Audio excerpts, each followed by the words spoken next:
The knock at the door wasn't friendly. It wasn't a polite, "Can I borrow some sugar?" kind of knock. No, it was sharp, deliberate, and entitled. The kind of knock you'd expect from someone who thought they owned the place, or at least thought they should. I stood in the hallway, staring at the door like it might bite me if I got too close. Something about that knock felt like a warning. But then again, when had my ex-wife Grace ever been subtle? I pulled the door open, and there she was. Grace. My ex dressed in designer clothes she likely couldn't afford, with sunglasses perched on her head like she was auditioning for a reality show no one wanted to watch. And beside her stood Daniel, the man she'd married after me, the man she'd left me for. His smirk was the kind that made you want to punch first and ask questions later. He didn't say a word at first, just looked me up and down like I was something he'd scrape off his shoe. Grace wasted no time. "Well, Thomas, aren't you going to invite us in?" I leaned against the doorframe, crossing my arms. "Depends. Did you bring a gift?" "That's usually what guests do." Her smile faltered for a fraction of a second, but she recovered quickly, turning her charm dial up to 11. "We're not here for pleasantries. We're here to discuss business." Daniel finally spoke, his voice dripping with mock sincerity. "Your father's estate. We have some rightful claims, and it's only fair we settle this like adults." "Rightful claims?" I couldn't help but laugh. "You're joking, right? Grace, you left me. You signed the divorce papers. And now you think you're entitled to my father's estate?" Grace stepped forward, her perfume overpowering as she crossed into my space. "Thomas, don't be unreasonable. You know how close I was to your father. He adored me." "Yeah, until he didn't," I interrupted. "Don't rewrite history just because you want a payday." Daniel's smirk grew wider, if that was even possible. "Listen, Tom." "It's Thomas," I corrected. "Only my friends call me Tom, and last I checked, you're not one of them." Daniel's jaw tightened, but he pushed on. "Look, this house is worth millions. Grace was part of this family for years, and as her husband, I think it's only right we discuss what portion of the estate belongs to her, and by extension, to us." The sheer audacity of the man was almost impressive. Almost. "You're not getting a penny," I said flatly, but before I could follow up with something less polite, another voice chimed in from behind me. "Well, this is a fascinating conversation," said Eleanor, my lawyer, stepping into view. She was holding her leather briefcase in one hand, her tablet in the other, and wearing the kind of calm, confident smile that made you believe she could take down an army with just her pen. "Thomas, aren't you going to introduce me?" Grace's face fell, but Daniel was still smirking, though it had morphed into something more uncertain. "And you are?" he asked, his tone teetering between curiosity and annoyance. "Eleanor Price," she said smoothly, "Thomas's attorney. And you must be Daniel, the man who thinks he can waltz in here and lay claim to something that doesn't belong to him. You're even bolder than I imagined." "Attorney?" Grace repeated, her confidence cracking. "Why would Thomas need an attorney?" "Because unlike some people, I like to be prepared," I said, stepping aside to let Eleanor fully into the doorway. "And I had a feeling you'd pull something like this." Eleanor opened her briefcase, pulling out a folder thicker than a dictionary. "Your timing is impeccable," she said to Grace and Daniel. "Thomas and I were just going over the details of Mr. Harrison's will. You know, the one that explicitly outlines who does and doesn't have any legal claim to the estate." The color drained from Grace's face, but Daniel stepped forward, puffing out his chest like a rooster in a barnyard. "This isn't over," he said. "You can play the legal game all you want, but we have rights. We'll see you in court if we have to." Eleanor smiled sweetly, tucking the folder back into her briefcase. "Oh, I'm counting on it." Grace pulled Daniel back, her composure barely holding. "Come on, Daniel," she hissed. "Let's go." As they retreated down the driveway, Daniel threw one last glare over his shoulder. "This isn't the end, Thomas. We'll be back." Looking forward to it, I called after them. I closed the door and turned to Eleanor, who was already flipping through her notes. "Well, that was entertaining," she said. "But you'd better buckle up, Thomas.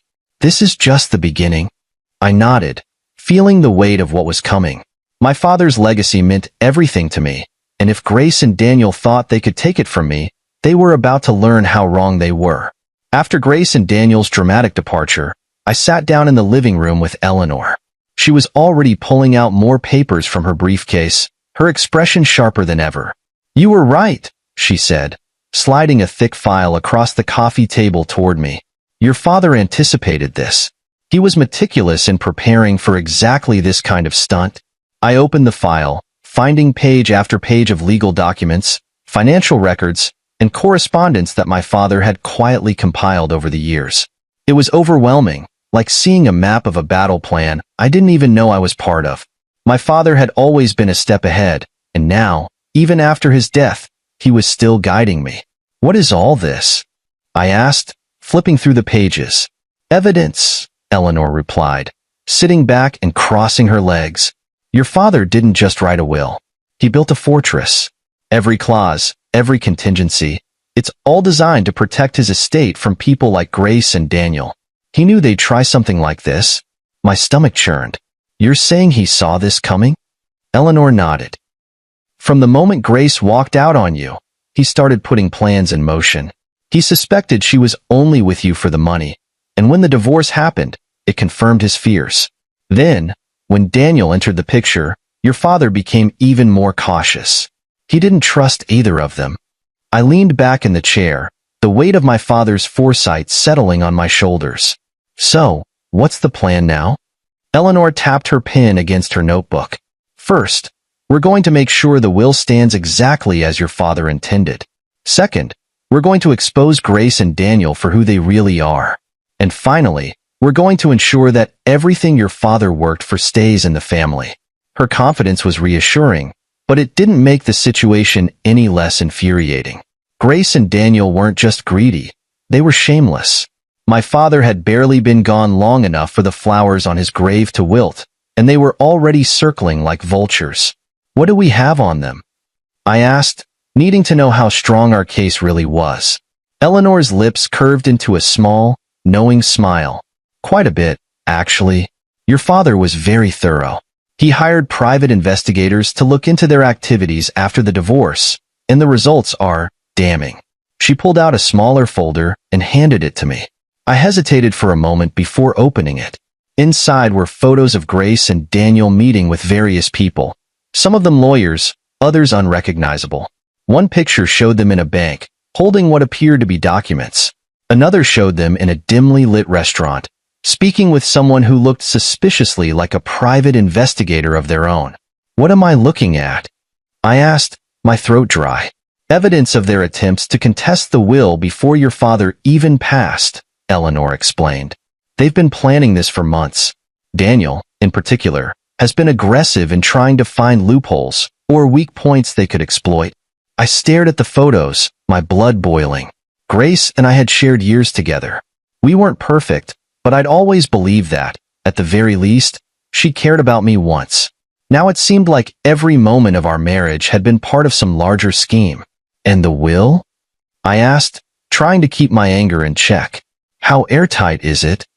"As airtight as it gets," Eleanor assured me. "Your father included a clause, what we call a no-contest clause. It essentially states that if anyone tries to challenge the will, they risk forfeiting their inheritance entirely. So if they fight this, they'll lose everything." A grim sense of satisfaction settled over me. My father hadn't just been cautious, he'd been brilliant.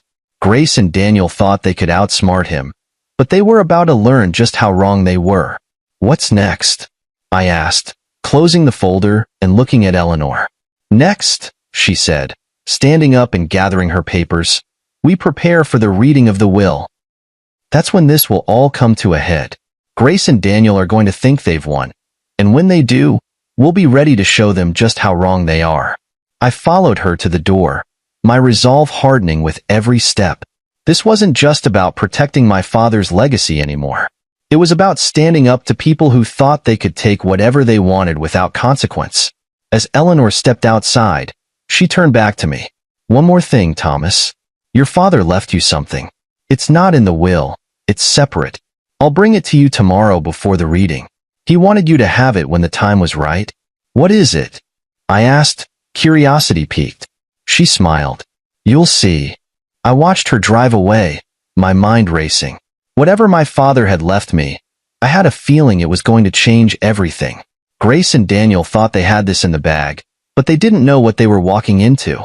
They didn't know who they were up against. The next morning, Eleanor arrived right on time, holding a small leather-bound journal and a sealed envelope in her hands. There was a weight to her expression, one that told me whatever she had brought wasn't just another piece of legal strategy. It was personal. "This belonged to your father," she said, handing me the journal first. "He kept it during his last year, knowing things were coming to a head." I took the journal carefully, running my fingers over the worn leather cover. My father, Richard, had always been a man of quiet reflection, preferring to write down his thoughts rather than voice them aloud. This journal felt like a part of him I hadn't seen before. "What's in it?" I asked. Eleanor gestured for me to open it. His thoughts, suspicions, and plans. But more importantly, the truth about Grace.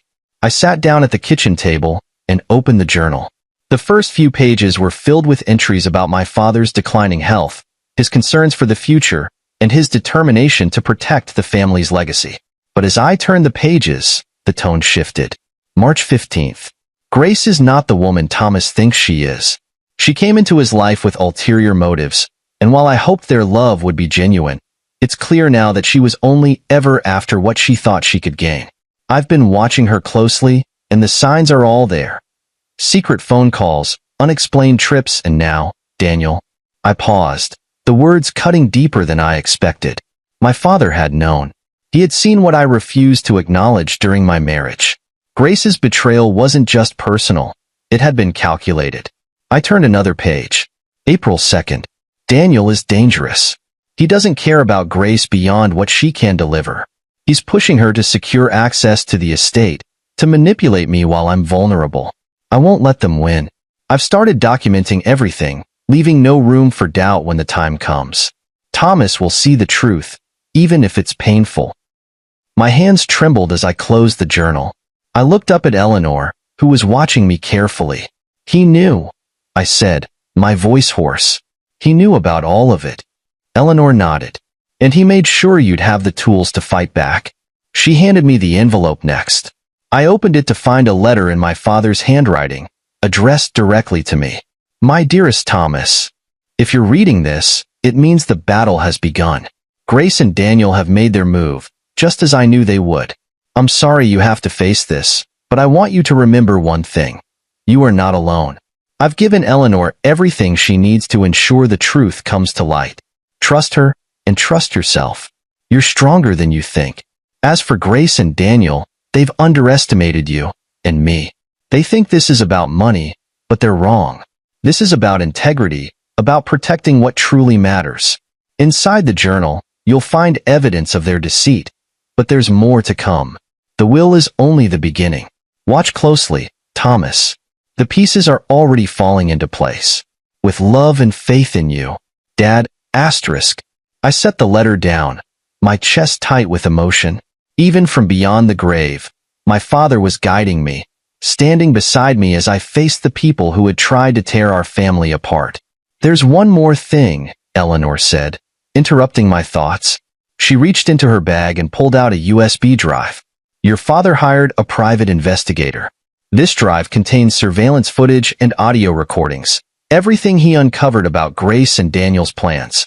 I stared at the drive, my anger simmering beneath the surface. "What did he find?" Eleanor sighed. "Meetings with lawyers to discuss contesting the will. Bank transfers that suggest Grace was siphoning money from your joint account during your marriage. And Daniel? He's been bribing people left and right, trying to dig up dirt on you and your father." I clenched my fists, the weight of their betrayal crashing over me like a wave. They hadn't just wanted to hurt me, they wanted to destroy everything my father had built. Eleanor placed a hand on my shoulder. "Thomas, this isn't just about defending the estate anymore. It's about showing them they can't get away with this." I nodded, a newfound resolve settling in my chest. "Let's make sure they don't."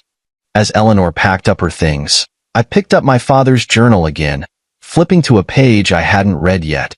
A single phrase stood out, written in bold, deliberate letters. "The truth always comes to light." I closed the journal, the the words echoing in my mind. Grace and Daniel thought they could manipulate me, deceive me, and take what wasn't theirs. But they didn't realize that my father had left me more than an inheritance. He'd left me the strength to fight back. The reading of the will was tomorrow, and I was ready for whatever came next. The day of the will reading arrived, and the tension in the room was palpable. Grace and Daniel sat across from me at the long conference table, looking far too confident for my liking. Grace was dressed to the nines, her sharp smile a mask of smug superiority, while Daniel lounged beside her, exuding the arrogance of someone who believed he'd already won. Eleanor sat to my left, calm and composed as always, her legal briefcase perched beside her. Across the room, the executor of my father's will, Mr. Warren, adjusted his glasses and prepared to begin. As he opened the official documents, Grace leaned forward, her eyes practically sparkling with anticipation. "Let's get this over with," she said, her voice dripping with fake charm. "We're all here for the same reason." I didn't respond, choosing instead to glance at Eleanor. She gave me a subtle nod, a signal that we were ready for what was about to unfold. Mr. Warren cleared his throat. This will was written and finalized 6 months before Mr. Harrison's passing.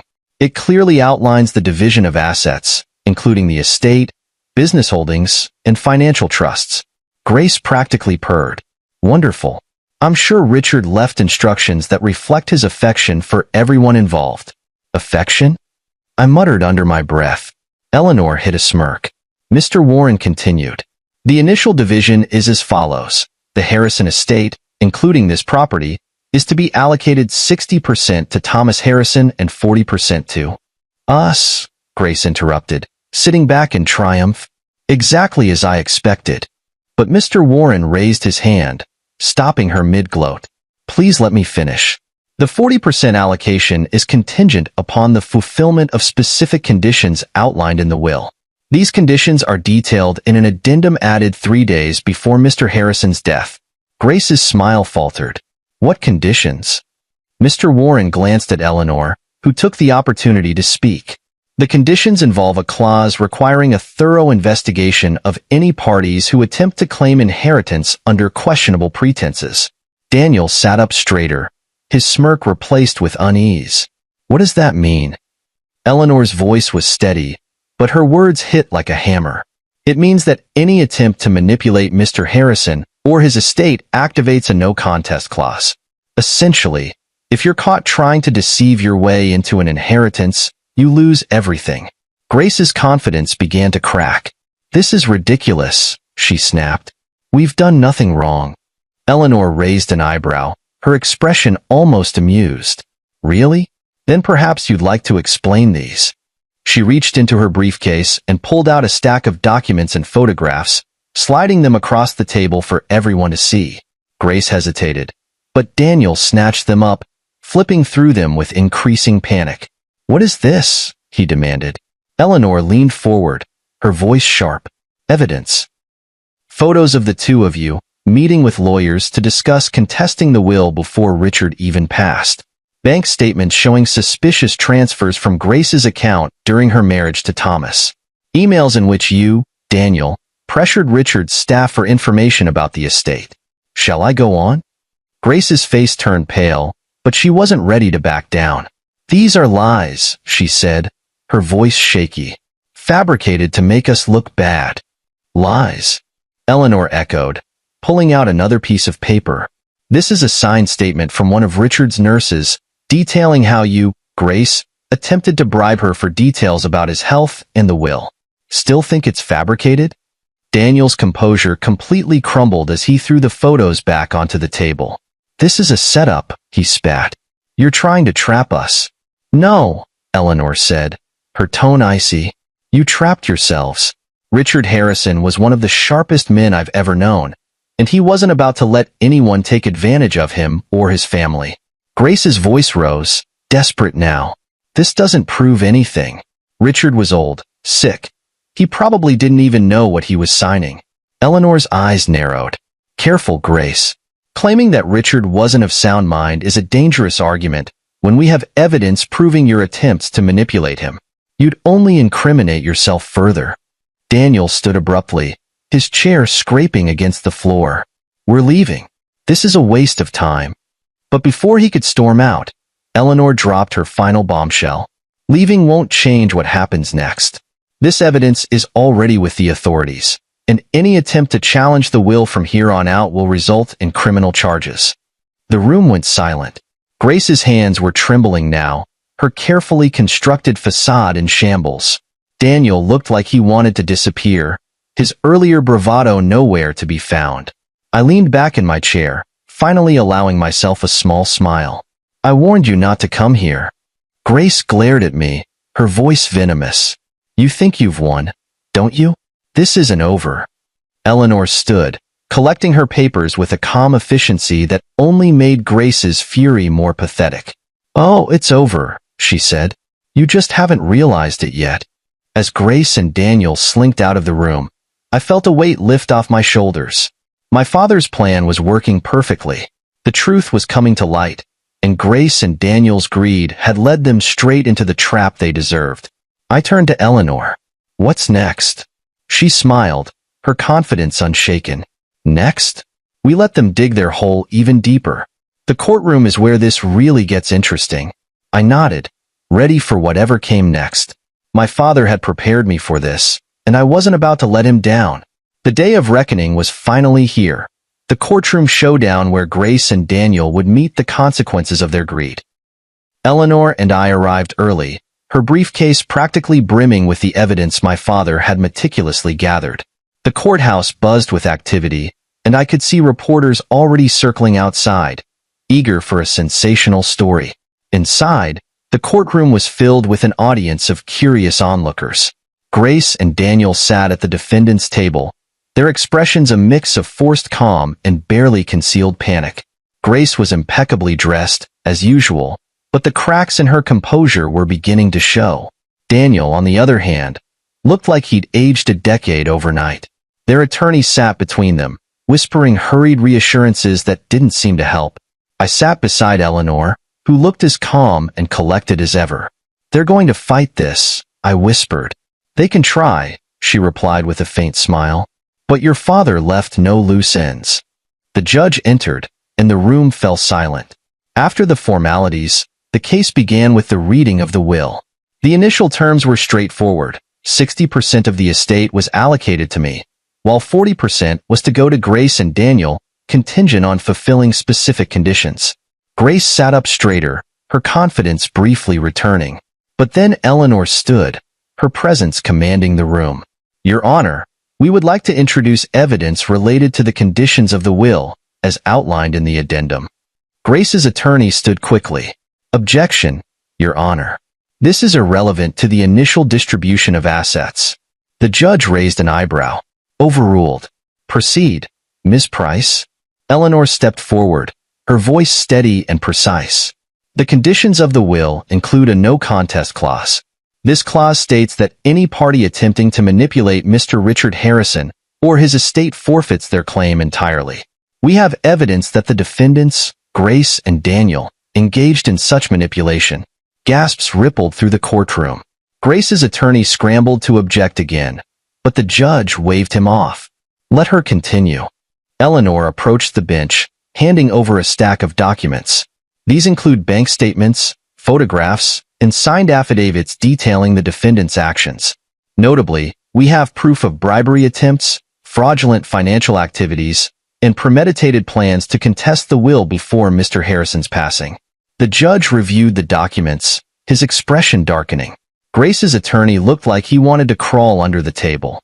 Daniel leaned over to whisper something to him, but the attorney ignored him, clearly out of his depth.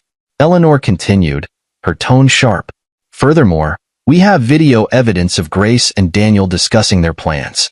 This includes a recorded attempt to bribe Mr. Harrison's nurse for information about his condition and the contents of his will." At that, Eleanor pulled out a USB drive and handed it to the court clerk. Moments later, the video played on the courtroom screens. Grace's voice filled the room, unmistakably conniving. "Once the old man's gone, we'll challenge the will. Daniel, you just have to keep pressuring him. He's sick. He'll cave eventually." Grace's face turned white, and Daniel's jaw clenched as murmurs spread through the room. The judge silenced the crowd with a sharp bang of his gavel. "Do you deny this is your voice, Mrs. Grace Mitchell?" Eleanor asked, her words cutting like a knife. Grace hesitated, then stammered, "I. It's taken out of context." Eleanor didn't flinch. "Would you like to hear more context? We have hours of recordings." The room erupted in whispers again, and the judge banged his gavel once more. "Order. Mrs. Mitchell, please answer the question." Grace glanced at Daniel, who offered no help, then back at her attorney. Finally, she slumped in her chair. "No," she muttered. "I don't deny it." That single admission sealed their fate. Eleanor wasn't done yet. "Your Honor, I would also like to present evidence of financial fraud committed by the defendants. These bank statements show that Mrs. Mitchell funneled money from her joint account with Mr. Harrison during their marriage, transferring funds to accounts under her maiden name. Mr. Daniel Mitchell was complicit in these actions." Daniel exploded. "That's a lie." Eleanor calmly slid another document across the table. "These records beg to differ, Mr. Mitchell. You see, Mr. Harrison was thorough. He hired private investigators who tracked every dollar and every meeting. Your lies and schemes are all laid bare." The judge leaned forward, his expression stern. "Do the defendants have any response to these allegations?" Grace's attorney stood shakily. "Your Honor, my clients respectfully declined to comment at this time." The judge nodded grimly. "Then we'll proceed." The courtroom was silent except for the occasional scribble of reporters' pens and the judge's deliberate flipping of documents.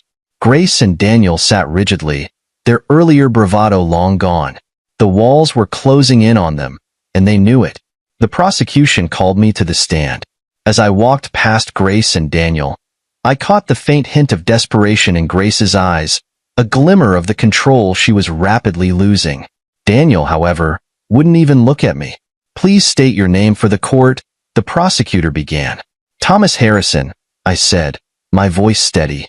"Mr. Harrison, can you describe your relationship to the defendants?" I glanced briefly at Grace and Daniel before answering. "Grace Mitchell is my ex-wife, and Daniel Mitchell is her current husband." The prosecutor nodded. "And during your marriage, did you observe any behavior from Mrs. Mitchell that might indicate financial misconduct or manipulation?" I hesitated for a moment, not because I didn't know what to say, but because I needed to steady myself. "Yes," I said finally. "Grace often withdrew large sums of money without explanation. When I questioned her about it, she would dismiss my concerns or claim it was for household expenses." "Did these withdrawals continue after your divorce?" "They did," I confirmed. "I later learned she had accessed our joint accounts during the divorce proceedings, transferring money into private accounts under her maiden name." Grace's attorney stood abruptly. "Objection. This is speculative and irrelevant." The judge waved him off. "Overruled. The witness may continue." The prosecutor leaned in. "Mr. Harrison, are you aware of any actions taken by the defendants regarding your late father, Mr. Richard Harrison?" I nodded. "Yes. Grace and Daniel both attempted to manipulate my father in his final months. They visited him frequently, claiming to care about his well-being, but in reality, they were pressuring him for details about his will and estate." Gasps rippled through the audience, and I caught Grace shooting daggers at me with her eyes. Daniel shifted uncomfortably in his seat, his face pale. "Did your father ever share his suspicions about their intentions?"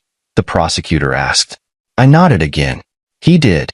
My father was a cautious man, and he saw through their act. He even documented their attempts to manipulate him." "Can you elaborate on that documentation?" "My father hired private investigators to gather evidence. He collected photos, financial records, and even video recordings of their actions. He wanted to ensure his legacy was protected." The prosecutor approached the judge. "Your Honor, we would like to submit into evidence the surveillance footage provided by Mr. Richard Harrison." The court clerk loaded the footage onto the screens. The first clip showed Grace and Daniel in a hospital hallway, whispering conspiratorially. Grace's voice echoed through the room. "Once the will is read, we'll contest it. Daniel, you need to keep pushing him. Remind him how much I've sacrificed for this family." The second clip showed Daniel meeting with an unknown man in a parking lot. exchanging a thick envelope. The prosecutor explained, "This is footage of Mr. Mitchell bribing a nurse for confidential information about Mr. Harrison's health." Grace covered her face with her hands, while Daniel sat frozen, his jaw clenched so tightly it looked like it might snap. The courtroom murmured, the air thick with tension. The prosecutor turned back to me. "Mr. Harrison, what impact has this situation had on you?" I took a deep breath. Losing my father was devastating enough, but to watch Grace and Daniel try to exploit his death for their own gain, it's been infuriating and heartbreaking. My father built his legacy with hard work and integrity, and I refuse to let them tarnish it. The prosecutor nodded. "Thank you, Mr. Harrison. No further questions." As I returned to my seat, Grace's attorney rose to cross-examine me, but before he could begin, Grace stood abruptly, her chair screeching against the floor. "This is a sham," she shouted, her voice cracking with desperation.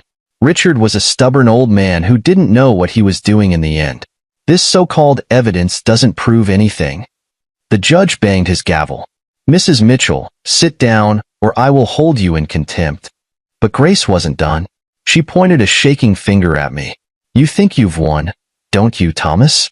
You think you're better than me because you're sitting there with that smug look on your face. Well, let me tell you something. You're nothing.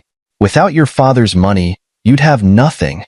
The courtroom erupted in chaos. Reporters scribbled furiously, and the judge's gavel thundered repeatedly. "Order. Mrs. Mitchell, that's enough." Daniel slouched in his chair, his head in his hands, clearly wishing he could disappear. Grace's attorney tried to calm her, but she shoved him away, continuing her tirade. "You'll regret this, Thomas. Mark my words." Two bailiffs approached and began escorting her out of the courtroom. She fought against them, yelling over her shoulder, "This isn't over." The judge ordered a recess, and Eleanor turned to me, her expression satisfied. "Well, that was better than I could have hoped for." Her outburst just sealed their fate. "She completely lost it," I said, still processing what had just happened. Eleanor nodded. The jury saw everything they needed to see. Grace and Daniel's schemes, their entitlement, and now their true colors. As we left the courtroom for a short break, I felt a weight lifting off my shoulders. The evidence was airtight, and Grace's meltdown had only solidified our case. My father's careful planning was paying off, and soon, justice would be served. After the courtroom recess, I returned to my seat, my mind swirling with thoughts of everything that had unfolded. Grace's meltdown was still fresh in everyone's mind, her outburst having left the jury with no doubt about her true nature. Daniel's silence, his unwillingness to defend her or even himself, only further cemented their guilt. Eleanor sat beside me, calm and focused as ever.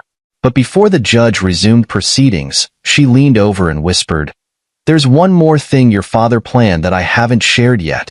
It's time to play the final card." "What is it?" I asked, my curiosity piqued. She gave me a small, conspiratorial smile. "You'll see soon enough." The judge returned, and the proceedings resumed. The prosecutor stood and announced, "Your Honor, we have one final piece of evidence to submit, a statement recorded by Mr. Richard Harrison shortly before his passing." The room fell silent. Grace, now visibly shaken and pale, exchanged a nervous glance with Daniel. The judge nodded, granting the request, and the court clerk prepared the video. The screen came to life, and there he was, my father. Richard Harrison appeared thinner and frilier than I remembered, but his voice was as firm and commanding as ever. He sat in his favorite leather chair, the bookshelves of his study framing him in the background. "If you're watching this," he began, "then my suspicions have been confirmed. Grace and Daniel have attempted to claim a part of my estate through manipulation and deceit. To them, I say this. Your greed has blinded you to the fact that this was never about money. It was about integrity, about the values this family was built upon." He leaned forward, his gaze sharp and unyielding. "Grace, you entered my son's life under false pretenses, pretending to care for him while secretly plotting your own gain. And Daniel, you saw an opportunity to exploit that and took it without a second thought. But you underestimated me. You underestimated my son. And now, The consequences of your actions are unavoidable. The courtroom was completely still as my father continued. To my son, Thomas, I leave not just my estate but the responsibility to uphold our family's legacy. Thomas, I know this has been difficult, but you've handled it with strength and dignity.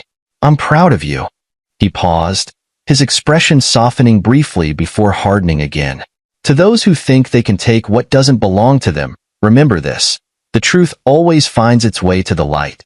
And when it does, you will have no one to blame but yourselves. The video ended, leaving the courtroom in stunned silence. Grace looked as if she'd been physically struck, while Daniel's head hung low, his defeat written all over him. The prosecutor stood again, his voice calm and resolute. Your Honor, this video, along with the overwhelming evidence presented, demonstrates the defendant's intent to manipulate Mr. Harrison and his estate. We request that the court enforce the no contest clause in Mr. Harrison's will, barring Grace and Daniel Mitchell from receiving any inheritance. Grace's attorney feebly attempted to object, but the judge silenced him with a single raised hand. Enough. The evidence speaks for itself. The judge turned his attention to Grace and Daniel. Your actions have been nothing short of reprehensible. You betrayed a man's trust, manipulated his family, and tried to profit from his passing. The court hereby enforces the no contest clause. Grace and Daniel Mitchell are disqualified from any claim to the Harrison estate. The gavel struck, and it was over. Grace let out a choked gasp, her hand flying to her mouth as if to stifle a scream. Daniel simply slumped in his seat, looking like a man who had lost everything, because he had. As the courtroom emptied, Eleanor and I stayed behind for a moment. She pulled out a sealed envelope from her bag and handed it to me. Your father asked me to give this to you once the case was resolved. I opened it carefully, revealing another handwritten letter. Thomas, if you're reading this, it means justice has been served. But this letter isn't about them. It's about you. I wanted you to know how much I believed in you, how proud I am of the man you've become. This fight wasn't just about protecting the estate. It was about ensuring you understood your worth and strength. In the desk drawer of my study, you'll find one last surprise. It's something I hope will help you move forward and continue building the legacy we started together. With love, Dad. My hands trembled as I read the letter. Eleanor smiled softly. He thought of everything, didn't he? I nodded, my throat too tight to speak. Let's go, I finally said. I want to see what he left. Back at the house, I opened the drawer my father had mentioned. Inside, I found another envelope, this one containing a deed. It was for a piece of land adjacent to my father's estate, with a note attached. This is for you, Thomas. I bought it because I knew you'd make something beautiful out of it. Whatever you choose to do, know that I'll always be with you. I sat back, overwhelmed by the depth of my father's foresight and love. He hadn't just left me his estate. He'd left me a future, one filled with possibilities and the strength to move forward. That evening, as I stood in my father's garden, the weight of the past weeks finally began to lift. The roses he had planted swayed gently in the breeze, a reminder of his enduring presence. I thought of his words, the truth always finds its way to the light. It had, and now, it was time to rebuild. Not just for myself, but for the legacy my father had entrusted to me. The courtroom may have ruled in my favor, but the fallout from Grace and Daniel's actions was far from over. The media frenzy that followed was relentless, plastering their schemes and eventual downfall across every major news outlet. Reporters camped outside my father's estate, eager for quotes or sound bites, but Eleanor expertly shielded me from the chaos. Keep a low profile for now, she advised. Let the storm pass. You don't owe anyone your story. She was right. I had nothing to prove, but watching Grace and Daniel's public humiliation unfold brought a sense of closure I hadn't expected. A few days after the trial, I received a call from Eleanor. The DA's office has finalized the charges, she said. Grace and Daniel are facing multiple counts of fraud, conspiracy, and attempted bribery. Daniel's cooperation during the investigation might reduce his sentence, but Grace. She paused, her tone heavy. Grace could be looking at 10 to 15 years. I exhaled slowly, processing the weight of it all. Grace had always been manipulative, but I never thought she'd fall this far. Her desperation had blinded her to the reality of her actions, and now, she was paying the price. "What about Daniel?" I asked. "He's agreed to testify against her," Eleanor replied. "It's his best chance at a lighter sentence. Not exactly the loyal husband she thought he was." I almost laughed at the irony. Daniel, who had schemed and plotted alongside Grace, was now throwing her under the bus to save himself. It was poetic justice in a way. The more the police and DA dug into their actions, the more incriminating evidence surfaced. Grace's attempts to manipulate my father weren't her first offense. She had a long history of targeting wealthy individuals, dating back years. Offshore accounts, fake business ventures, and fraudulent documents all pointed to a well-practiced con artist. But this time, she'd made a fatal error, underestimating my father. His meticulous planning and foresight had caught her in a web of her own making. I thought about the private investigators my father had hired, the surveillance footage, the recordings, every piece of evidence he had so carefully gathered. He had known exactly how this would play out, and he had ensured she wouldn't escape accountability. A week after the trial, Eleanor convinced me to hold a brief press conference. "Control the narrative," she said. "Show them you're moving forward." Standing in front of a crowd of reporters, I took a deep breath and began. My father was a man of integrity, a man who believed in justice and hard work. His legacy was never about wealth. It was about the values he instilled in me and everyone who knew him. While recent events have been difficult, they've reminded me of the importance of protecting what truly matters: family, honesty, and resilience. I want to thank the court for ensuring justice was served and my father's wishes were honored. As for me, I plan to honor his legacy by continuing the work he started. I didn't take questions afterward. There was nothing more to say. With the court battle behind me, I turned my attention back to the estate. Walking through the house and garden, I felt an overwhelming sense of peace. This wasn't just a house. It was a testament to my father's love and dedication. Every brick, every tree, every flower bed held memories of him. But it wasn't enough to simply preserve what he had built. I wanted to expand it, to create something that would honor his legacy for generations to come. Eleanor and I sat down to discuss the next steps. "The land your father bought next to the estate," she said. "What do you want to do with it?" I thought about it for a long moment before replying. "I want to create a public garden, something beautiful and open to everyone." My father believed in sharing what he had, and I think he'd love the idea. Eleanor smiled. "Harrison Gardens," she said. "It has a nice ring to it." Not long after the press conference, I received an unexpected letter. It was from Grace. I hesitated before opening it, unsure if I even wanted to hear what she had to say. Inside was a single page, her handwriting shaky and uneven. "Thomas, I don't expect your forgiveness, but I needed to say this. I was wrong about everything. I let greed and pride destroy what we had, and I regret it more than you'll ever know. You were a good man, and your father was a great one. I failed to see that when it mattered. I don't blame you for what happened. I blame myself. I hope you find peace. Grace." I folded the letter and set it aside. It didn't change anything, but maybe, just maybe, it meant she had finally begun to understand the gravity of her actions. Months passed, and the land my father had purchased began to transform. Harrison Gardens became a reality, a sprawling, vibrant space filled with the flowers and plants my father had loved so much. Visitors from all walks of life came to enjoy its beauty, and with every bloom, I felt a deeper connection to my father's spirit. Eleanor and Isaiah, my cousin, who had stepped in to help during the chaos, stood beside me during the grand opening. "He'd be proud," Eleanor said, her voice soft. "I hope so," I replied, looking out at the crowd. This is what he wanted.